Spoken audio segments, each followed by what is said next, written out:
৬,৩১৪ দিন পর বাংলাদেশের মাটিতে পা রাখবেন তারেক রহমান।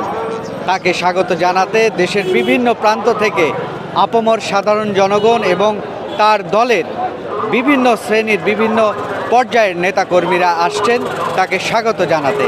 এর মাঝে আমরা দেখেছি যে ৩০০ ফিট জুড়ে পুরা লোকারণ্য হয়ে গেছে। দেশের বিভিন্ন প্রান্ত থেকে লোকজন আসছেন তাদের প্রিয় নেতাকে দেখার জন্য। আমরা তাদের সাথে একটু কথা বলবো, জানবো তাদের অনুভূতিটা কেমন লাগছে। কোথায় থেকে আসছেন? বিসমিল্লাহির রহমানির রহিম। আমরা বরিশাল জেলার মুলাদি থানা থেকে আসছি।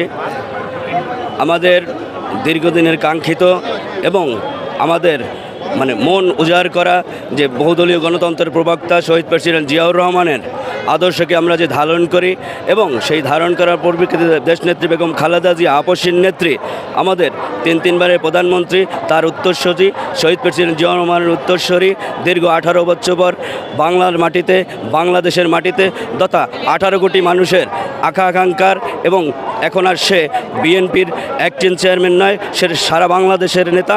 সে বাংলাদেশের গণতন্ত্র প্রতিষ্ঠার জন্য আজকের এই দিনটা আমরা প্রাণ ভরে উপভোগ করব এবং তাকে দোয়া করতেছি আল্লাহ যেন তাকে সহি সালামতে আমাদের এই সভামঞ্চে নিয়ে আসে। আমরা সেই প্রত্যাশা এবং গভীর আগ্রহে আমরা অপেক্ষা করতেছি। নেতাকর্মীরা বলছেন যে দলের দায়িত্ব এখন পুরোপুরি তারেক রহমানকেই নিতে হবে, কারণ তার উপরই নেতাকর্মীদের বিশ্বাস এবং আস্থা। আমরা আরও অনেকের কাছে জানবো যে তারা কি বলছেন। আমি বলছি তারেক রহমানের এই ক্ষমতা নেক এবং আমাদের সারা বাংলাদেশের মানুষকে সে সুন্দরভাবে পরিচালনা করুন। আমরা সামনে বিএনপির কাণ্ডারি তারেক রহমানকে হিসাবে দেখতে চাই আর কি।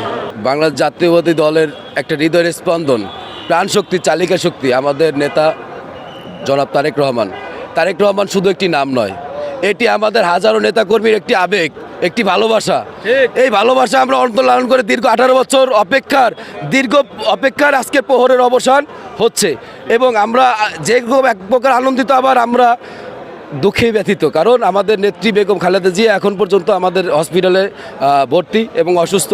আমরা তার জন্য দোয়াও করতেছি এবং আমরা আনন্দ বাসতেছি, আবার আমরা দুঃখের মধ্যে আছি। সব কিছু মিলে এই বাংলাদেশ জাতীয়বাদী দল এটা আমাদের না শুধু, তথা বাংলাদেশ জাতীয়বাদী দলের বাইরে জনসাধারণের হাজারো মানুষের হৃদয়ের স্পন্দন জনাব তারেক রহমান।